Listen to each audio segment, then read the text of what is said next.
Hi everyone, today we will talk about how to fix or how to solve user not found on iPhone on Pinterest. To know how to fix or how to solve Pinterest user not found on iPhone, you should just go to settings like this, you will click.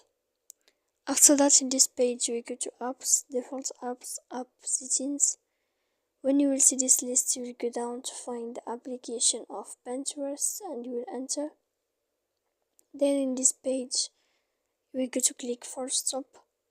When you will enter this, you will enter to storage. After that you will click clear cache. Then you will go to click clear data. And when you will end all this stuff, as you see here, you can turn off your phone.